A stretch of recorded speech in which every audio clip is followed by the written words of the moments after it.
어젯밤에 좋으신 꿈을 꾸셨습니까? 혹시 꿈속에서 주님을 배웠지는 않았는지요? 그 감격을 아직도 고스란히 마음에 갖고 계시다면 이 찬미가로서 다시 한번 자기의 생각을, 자기의 마음을 주님께 돌리는 시간이 됐으면 좋겠습니다. 첫 찬미가 403장입니다.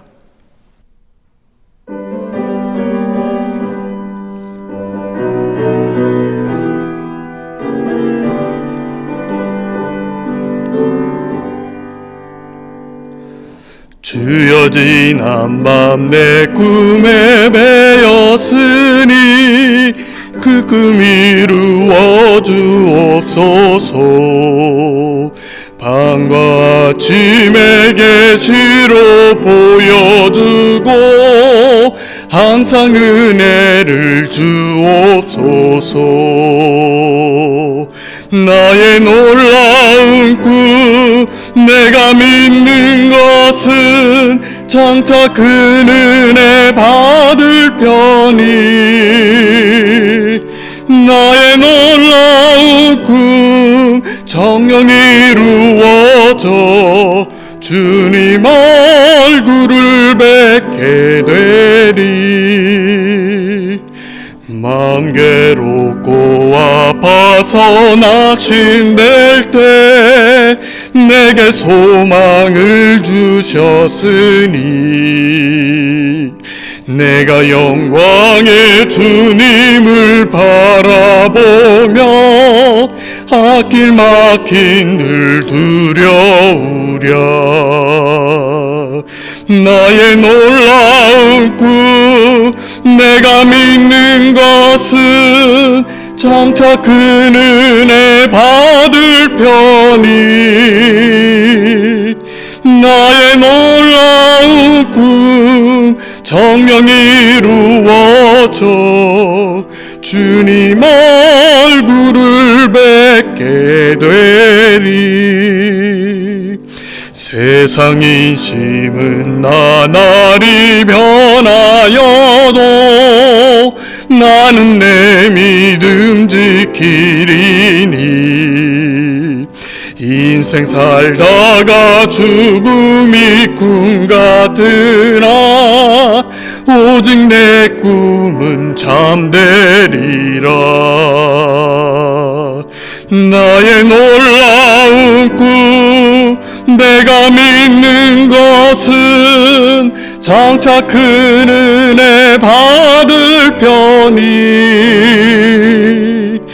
나의 놀라운 꿈 정녕 이루어져 주님 얼굴을 뵙게 되리. 이제 과연 우리의 소망이 무엇인지를 생각해 봅시다.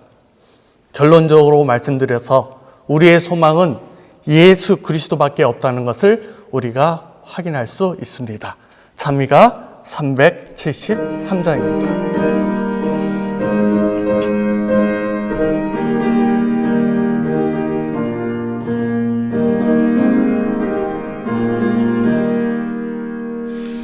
이 몸의 소망 무행가 내 주의 보혈 뿐일세. 주 예수 이름 밖에는 마음 붙일 곳이 없도다. 주 예수 반석 되시니 그 위에 내가 서리라. 그 위에 내가 서리라. 비바람 불고 어두운 밤 그 물결 높이 설렐 때 내 주의 크신 은혜에 내 배에 닻을 두리라. 주 예수 반석 되시니 그 위에 내가 서리라. 그 위에 내가 서리라. 뜬구름 같은 세상에 내 온갖 소망 끊길 때 내 주의 언약 믿으며 내 소망 더욱 크리라. 주 예수 반석 되시니 그 위에 내가 서리라. 그 위에 내가 서리라. 주 예수 재림하실 때 이 몸을 걷어주시리. 내 주의 이름 힘입어 그 보좌 앞에 서리라. 주 예수 반석 되시니 그 위에 내가 서리라. 그 위에 내가 서리라.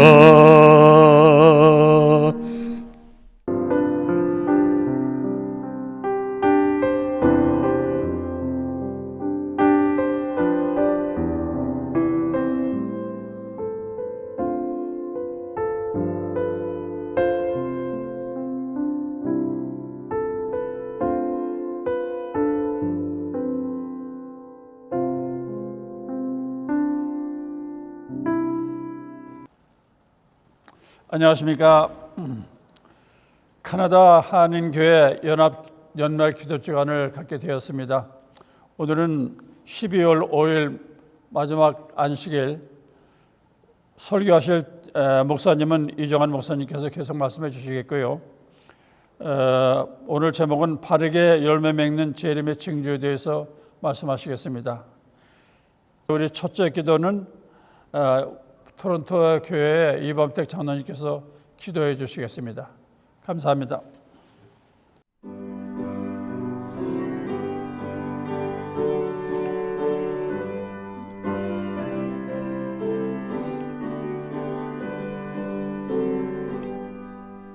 큰 일들을 이루신 하나님께 큰 영광을 돌리며 찬양하세.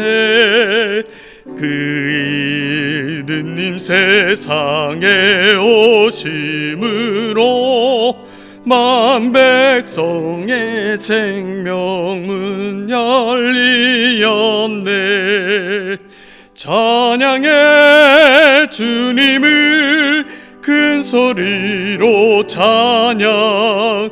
찬양해 주님을 모두 기뻐하라. 만 백성들 모여서 찬양하세. 큰 일들을 이루신 하나님께 그 완전한 구원을 이루시려 주 보혈을 흘리며 희생했네. 그 언약을 믿으며 누구든지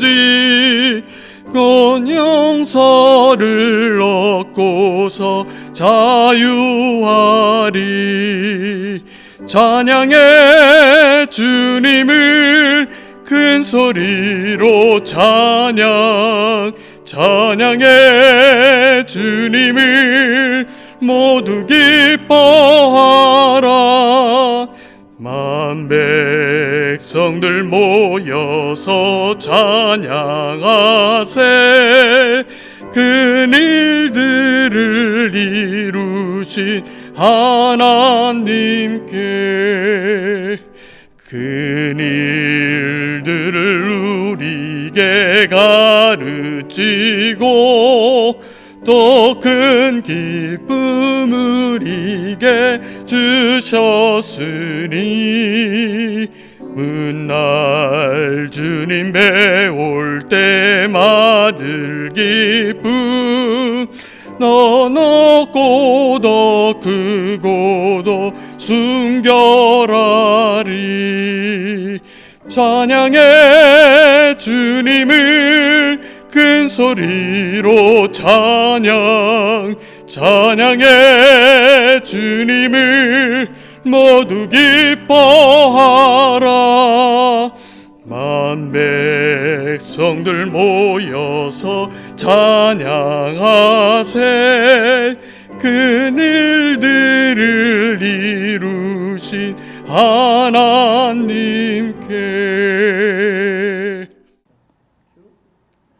전능하시고 우리를 사랑하시는 아버지, 감사를 드립니다. 코로나로 인해 많은 사람들이 죽고 많은 사람들이 고생을 하지만요, 우리들은 아버지 품 안에 품어주셔서 건강한 삶을 살게 하시니 감사를 드립니다. 이제 세상은 여러 가지 질병과 지진, 태풍과 지변 변화로 인해 예수님의 재림을 재촉하는 이때예요. 우리의 삶을 뒤돌아보면 너무 부정한 것뿐입니다. 아버지, 우리의 부족함을 용서해 주시옵소서.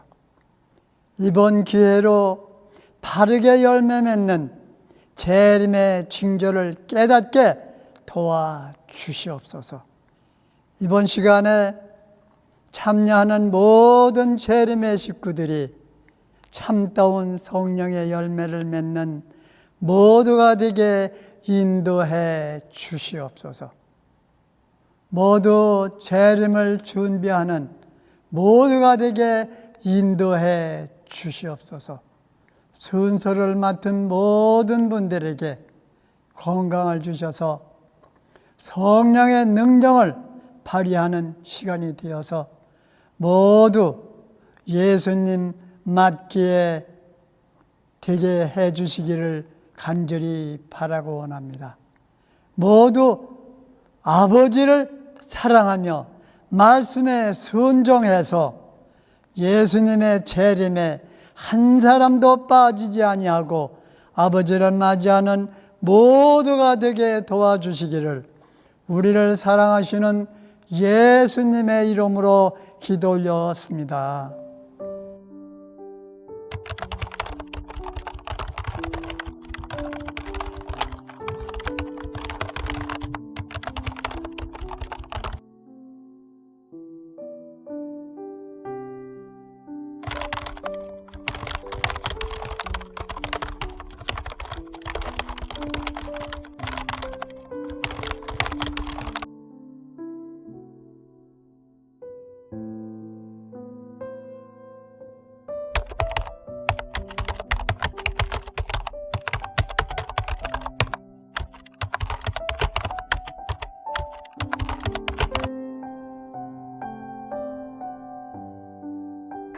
안녕하십니까?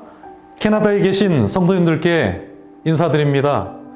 저는 2021년 3월 캐나다에 계신 모든 성도님들을 만나 뵙게 될 현재 몽골에서 선교사로 사역하고 있는 양의식 목사입니다. 현재 제가 사역하는 몽골은 1999년 제가 선교사로 처음으로 지원하고 파송된 저의 첫 선교지이기도 합니다. 그 당시 2001년까지 이곳에서 선교사로 사역하면서 하나님의 살아계심을 처음으로 경험하게 된 이곳 몽골은 저에게 있어서 하나님을 처음으로 대면한 영적 베델이기도 합니다. 깊이 저의 삶 속에 개입해 계시고 살아계신 하나님을 이곳에서 경험하면서 정말 이런 분이 하나님이시라면 평생을 하나님께 드리자라는 결심을 하게 되었고 2006년부터 중국을 거쳐 페루에서 2015년까지 선교사 사역을 하고 3년 전 이곳 몽골에 다시 재파송되어 현재 이곳 현지교회를 섬기고 몽골 대학생 선교사 훈련센터에서 몽골 청년들을 양성하고 훈련하는 선교 사역을 이어나가고 있습니다. 캐나다 재림 성도님들의 초청으로 내년 3월 귀한 말씀을 함께 나눌 수 있게 되었습니다. 내년 3월 직접 찾아뵙고 말씀을 나누면 더 좋겠지만 이렇게 영상으로라도 하나님께서 우리에게 주신 마지막 기별과 선교 사명에 대한 경험의 기별들을 나눌 수 있도록 기회를 허락하신 하나님께 감사드립니다. 내년에 함께 나눌 총 주제는 모든 것을 먹을 만한 믿음이라는 주제를 가지고 세 천사의 기별과 선교적 체험에 대한 말씀을 나누게 될 것입니다. 첫째 날, 둘째 날, 셋째 날, 첫째 천사의 기별과 둘째 천사의 기별, 그리고 셋째 천사의 기별에 대한 말씀을 나누게 될 것입니다. 팬데믹으로 인하여 어려운 중에서도 현재 이 시간 8개의 교회가 연합하여 기도회를 진행하고 있는 이 모든 시간에 하나님께서 그 캐나다에서 하나님을 사랑하고 함께 기도하는 우리 모든 성도님들에게 성령의 충만한 임재를 허락하시기를 저 이곳에서 기도하도록 하겠습니다. 저를 위해서 함께 기도해 주시고 저도 다시 만나는 그 날까지 우리 캐나다에 있는 성도님들을 위해서 함께 이곳에서 기도하겠습니다. 하나님의 귀한 은혜가 이 안식일 우리 모든 성도님들에게 함께 하시기를 바랍니다. 감사합니다.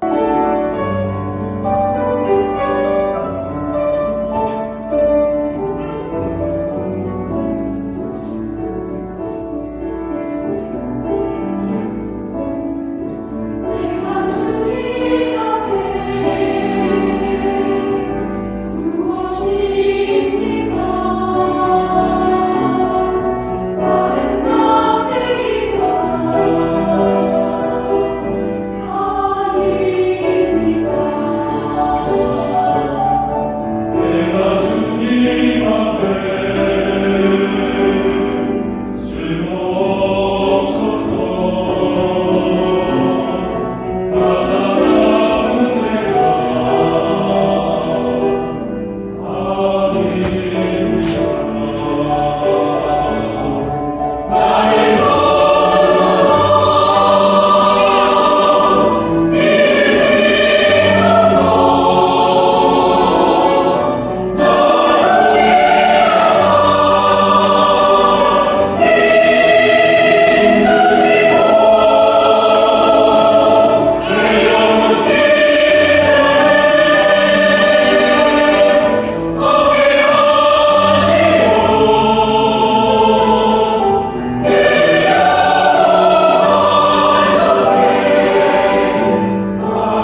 성도 여러분 안녕하십니까?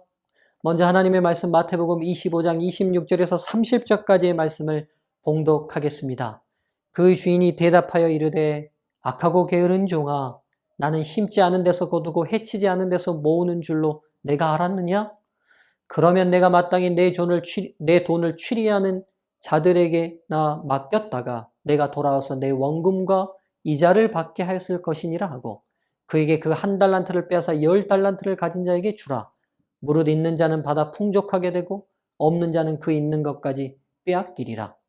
이 무익한 종을 바깥 어두운 데로 내어 쫓으라. 거기서 슬피 울며 이를 갈리라 하니라. 우리의 창조주이시며 구속주이신 하나님을 예배하기 위해 함께하신 모든 성도들 위해 약속하신 축복이 함께하시기를 바랍니다. 저희는 계속해서 재림의 징조를 성령의 인도 아래 다시 살펴가고 있습니다. 오늘은 마지막 시간으로 바르게 열매 맺는 재림의 징조 세 번째라는 제목으로 달란트 비유 세 번째 말씀을 전하겠습니다. 오늘 말씀도 지난 시간과 연결해서 말씀을 드리겠습니다. 저희는 지난 시간부터 동일한 환경과 처지에서 두 명의 충성된 종과는 다른 열매를 맺는 불충실한 종의 문제점이 무엇인지를 찾기 시작했습니다. 지난 시간의 말씀을 정리해 보면서 오늘의 말씀으로 나아가겠습니다. 이 불충실한 종은 동일한 주인으로부터 동일한 사랑과 신뢰를 받았음에도 불구하고 전혀 다른 반응을 주인에게 보입니다. 그가 앞에 두 명과 달리 실천적 신앙으로 열매 맺는 신앙으로 나아가지 못했던 이유가 무엇이었습니까? 인간의 실천적 삶은 지정의 일치로 이루어짐을 말씀드렸습니다. 이 불충실한 종은 실천적이고 열매 맺는 삶으로 나아가지 못했던 중요한 첫 번째 이유는 바로 지성의 문제가 있음을 성경의 본문이 밝히고 있습니다. 바로 주인에 대한 잘못된 오해를 함으로 지적 오류에 빠져 있었습니다. 사람은 누구나 지적 오류에 빠질 수 있습니다. 자신이 처한 환경과 상황의 한계로 인해 정보의 부족, 정보의 편향으로 진실을 바로 보지 못하는 오해가 생길 수 있습니다. 그러나 이 종의 문제는 단순히 주인에 대한 정보가 부족하고 경험이 없어서 주인을 오해한 것이 아님이 문제입니다. 이 종의 문제는 주인을 단순히 오해한 것이 아니라 의도적으로 오해했다는 것이 문제였습니다. 주인을 충분히 알 수 있는 기회와 시간과 경험이 있음에도 불구하고 주인을 의도적으로 오해했던 것이죠. 주인의 사랑과 신뢰를 의도적으로 거부하고 자신의 악한 길을 선택하고 고집했습니다. 그리고 자신을 정당화시키기 위해 자신의 악함을 주인에게 전가하는 의도성을 일관되게 보이고 있습니다. 그렇다면 이 종은 왜 주인을 이렇게 의도적으로 악한 주인으로 오해하면서 불충실했던 이유가 무엇일까요? 도대체 무엇을 위해 다른 두 명의 종들과는 다른 길을 걸었던 것일까요? 오늘 기도주일 마지막 시간은 이 부분에 대한 답을 찾아가 보도록 하겠습니다. 동일하게 주어진 달란트와 시간을 달리 사용했다면 이 악한 종이 그 기회와 시간을 달리 활용하고 싶은 무엇인가가 있었던 것은 아닐까요? 충성된 시간으로 보내지 않고 본인이 하고 싶은 무엇인가가 있었기 때문에 주인을 의도적으로 오해해서 자신의 행동에 대한 합리화를 하려 했던 것일 것입니다. 그렇다면 이 종은 주인이 달란트를 맡긴 시간 동안 불충실하면서 무엇을 했을까요? 이 비유 자체에서는 이 종이 달란트를 묻어두고 무엇을 했는지 밝히고 있지는 않습니다. 그러나 이 재림의 징조장 전체를 보면 이 불충실한 종이 이 시간 동안 무엇을 하고 있었는지가 드러납니다. 성경은 서로 조화를 이루고 있어 이곳에서의 의문을 또 다른 곳에서 해결하는 유기적 연관성을 보여줍니다. 30절을 한번 볼까요? 이 무익한 종을 바깥 어두운 데로 내쫓으라. 거기서 슬피 울며 이를 갈리라 하니라. 이 종의 결말에 대해서 말씀하고 계십니다. 슬피 울며 이를 갈리라는 종의 마지막 상황과 동일한 표현이 예수님의 재림의 징조의 설교 속에 또 한 번 등장하고 있습니다. 바로 24장 제일 끝절인 51절입니다. 어미 때리고 외식하는 자가 받는 벌에 처하리니 거기서 슬피 울며 이를 갈리라.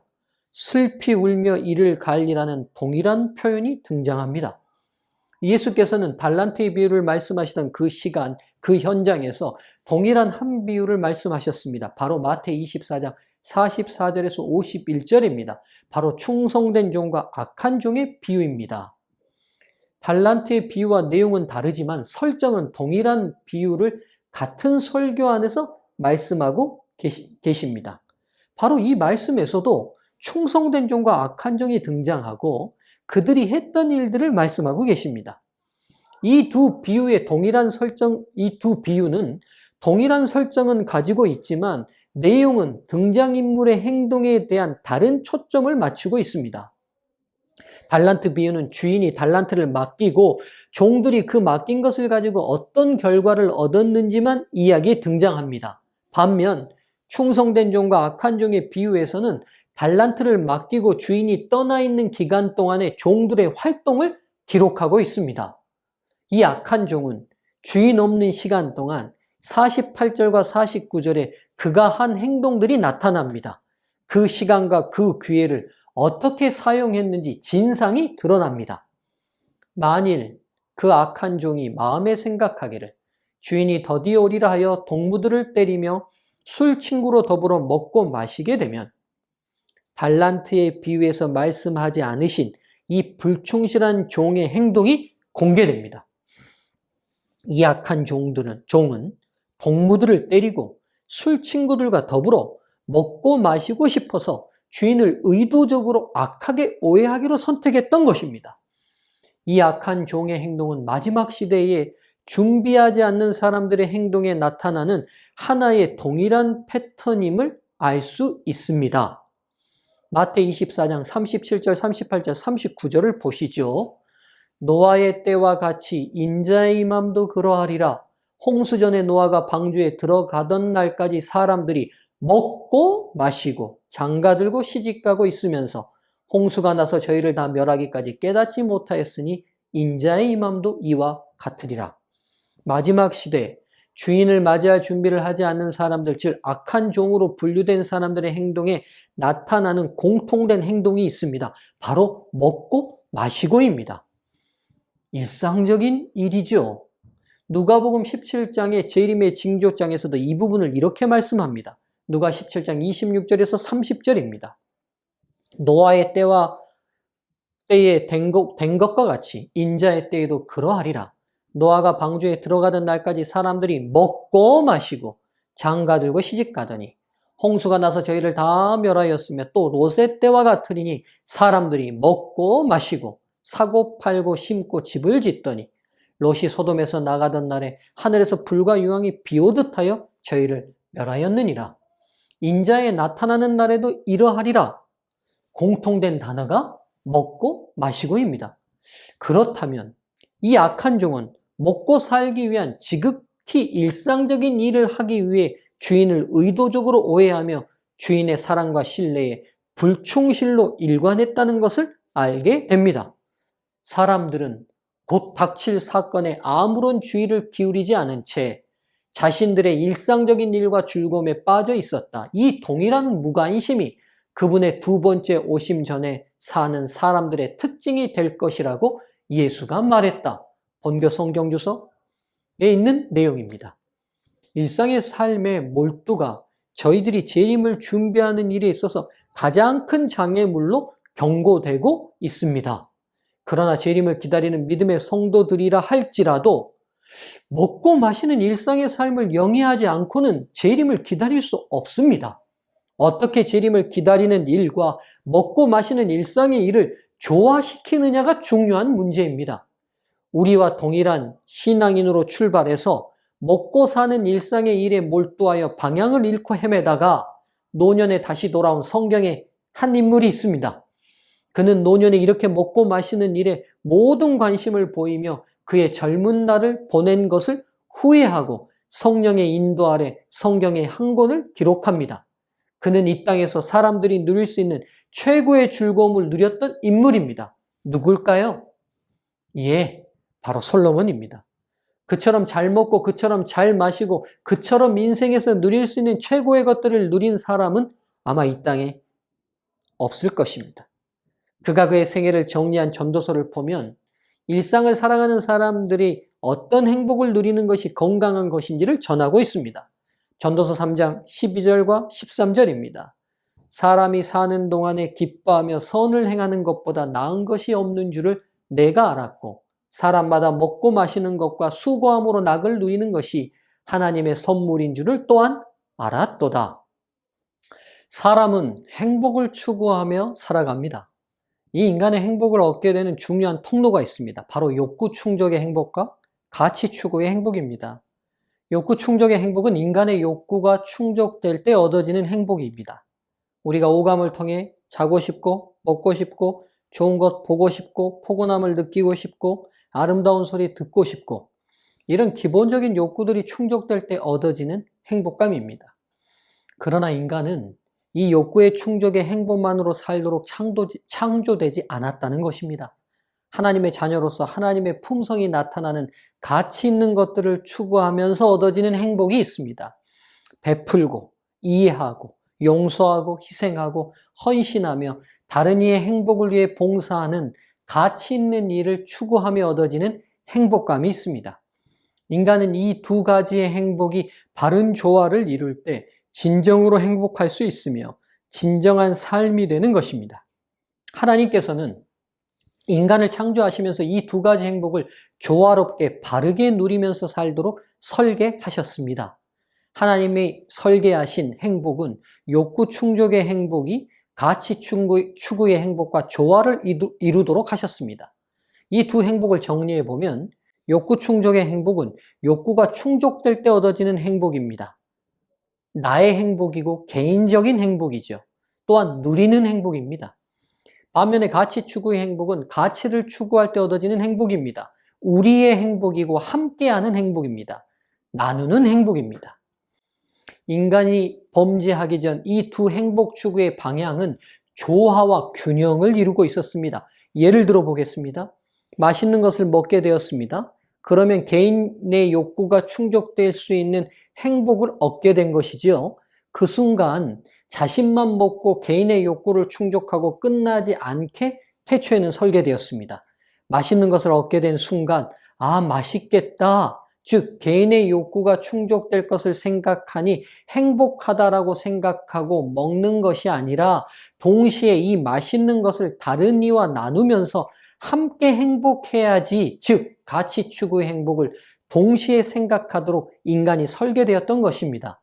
그런데 이 모든 행복의 균형과 조화가 범죄로 깨어져 버렸습니다. 개인의 행복과 우리의 행복이 동시에 함께 누려졌던 하나님의 창조의 질서가 파괴된 것입니다. 죄로 인해 인간은 개인의 욕구를 충족하는 행복을 우선으로 생각하는 자기 중심의 이기적인 존재로 변질되었습니다. 이제 저희들이 맛있는 것을 얻게 되면 동시에 이거 누구랑 나눠야지 생각하는 것이 아니라 바로 혼자 맛있게 먹게 됩니다. 그리고 배가 부르면 그제서야 남은 건 누구 줘야지라고 생각합니다. 이렇게 생각만 해도 다행이죠. 잘 숨겨놨다가 또 먹어야지 라고 생각하지 않습니까? 쉽게 예를 들어서 설명드렸습니다. 모두가 이해가 되시리라 생각됩니다. 하나님께서 저희가 욕구 충족의 행복 자체를 누리는 것을 죄라고 말씀하시는 것이 아닙니다. 그래서 금욕주의, 즉 욕구 충족을 죄악시하는 기독교의 또 하나의 흐름은 하나님의 뜻을 왜곡한 잘못된 방향입니다. 하나님께서는 욕구 충족의 행복과 가치 추구의 행복이 저희들의 삶에 다시 조화를 이루시기를 기대하는 것입니다. 재림을 준비한다는 것이 이 두 행복이 다시 조화와 균형을 저희들의 삶에서 찾는 것입니다. 불충실한 종의 삶으로 돌아가 보시죠. 술 친구와 더불어 먹고 마시기 위해 다른 동물을 때리고 있습니다. 자신의 욕구를 충족하는 행복만을 추구하고 있는 것입니다. 가치를 추구하는 행복으로 나가지 못한 채 개인의 욕구에 노예가 되어버린 것입니다. 재림 성도, 재림을 준비하는 그리스도인들은 개인의 욕구를 충족하는 행복과 가치를 추구하는 행복의 조화와 균형을 찾아가는 사람들입니다. 또한 두 행복이 충돌했을 때 가치 추구의 행복을 선택하는 분명한 우선순위가 정해진 사람들입니다. 욕구 충족의 행복에 사로잡히지 않고 죄로 인해 깨어진 이 행복의 조화와 균형을, 그리고 우선순위를 위해 욕구 충족의 행복과 가치 추구의 행복을 일상에서 조화를 생각하고 실천해야 합니다. 내 개인의 행복을 위해 하고 있는 것들이 내 자신만을 위해서가 아니라 더 높은 가치, 즉 우리 모두를 위한 행복과 연결시켜 생각하고 행동하시면서 습관화돼야 합니다. 예를 들어 볼까요? 운동 왜 하십니까? 나 건강하려고? 왜 건강하려고요? 아프면 불행하니까? 즉 자신만의 행복에 멈춰서는 안 됩니다. 운동 왜 하십니까? 이렇게 질문한다면 건강하려고요. 다시 왜 건강하려 하십니까? 라고 질문을 받는다면 제가 건강해야 아내를 도울 수 있고 부모님을 도와줄 수 있고 교회에서 식사당번도 할 수 있고 지역사회 봉사할 수도 있고 국가의 의료보험도 전략할 수 있고 등등으로 나아가야 합니다. 아이들 왜 공부시키십니까? 지 잘 되라고? 이건 일반인의 답변이어야 합니다. 이런 답변에 멈추어 버릴 때 저희가 아무리 높은 지위를 차지한다 해도 욕구의 종이 되는 불충실한 종에 멈추고 마는 것입니다. 연습해 보겠습니다. 대학생들 혹시 있으시면요. 혹시 그 중에 간호학을 전공하고 계시는 분이 계시다면 간호학을 왜 전공하고 계십니까? 제가 이렇게 질문을 드려보겠습니다. 여러분 각자 한번 대답해 보시죠. 두 번째, 욕구를 충족하는 데 있어서 절제가 필요합니다. 저희는 범죄로 인해 욕구의 균형이 깨어진 죄인의 상태로 태어났습니다. 즉 욕심의 한계가 없는 존재입니다. 음식물의 기별이, 의복의 기별이 있는 이유가 여기에 있습니다. 욕구를 충족할 때 적당한 만족감에서 멈추어야 합니다. 모든 것을 누릴 수 있다고 해서 누리는 것은 건강한 욕구 충족이 아닌 위험한 쾌락축으로 나아갈 수 있습니다. 족함에서 멈추어야 합니다. 과함으로 나아가면 위태해집니다. 세 번째, 욕구 충족과 가치 추구가 충돌할 때 가치 추구로 나아가기 위해 극기가 필요합니다. 두 가지가 충돌될 수 있는 많은 상황들을 접하게 됩니다. 하나님께서 이런 상황을 허락하시는 중요한 이유가 있습니다. 욕구의 노예가 될 수 있는 저희들을 훈련시키기 위함입니다. 이제 이 달란트 비유에서 드러난 악한 종의 불충실한 이유, 열매 없는 삶을 살았던 이유가 명백히 드러납니다. 첫 번째, 자신의 지적 오류를 계속 고집했습니다. 자아 신뢰, 나아가 자기 신격화에 빠진 것이죠. 자신의 생각을 바꾸고 포기하는 것은 자신의 자존심이 용납하지 않습니다. 내 생각이 틀린 것이 아니기에 하나님이 틀리시고 내가 옳은 상황으로 확신해 버립니다. 두 번째, 욕구 충족의 행복에 멈추었습니다. 욕구의 노예가 되어버린 것이죠. 그래서 그는 자신이 먹고 사는 일상의 일에만 몰두한 것입니다. 현실적인 삶의 모든 것을 걸어버렸습니다. 잠시 잠깐의 쾌락이 모든 행복인 양 착각했으며 우리를 향한 하나님의 계획 속에 진정한 행복을 추구하는 일로 나아가지 못했습니다. 이 두 가지가 저희들이 진정한 신앙인으로 거듭나는데 언제나 장애물이 된다는 사실을 기억하시고 저희들의 마음과 생활을 성령의 밝은 빛 안에서 성찰해 보아야 합니다. 이제 기도주일의 모든 말씀을 마무리할 시간이 되었습니다. 성도 여러분, 이 기간 저희는 마태 24장과 25장을 중심으로 재림의 징조를 다시 살펴보았습니다. 이 말씀에 담긴 더욱 깊은 의미와 은혜가 아직 많이 남아 있습니다.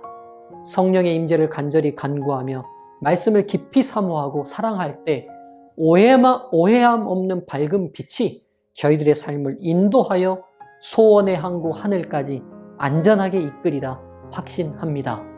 혼란하고 소란한 세상 가운데 사람의 의견이나 생각들이 아니라 하나님의 말씀만이 저희들의 심령에 더욱 강력한 음성이 되길 깊이 소망해 봅니다.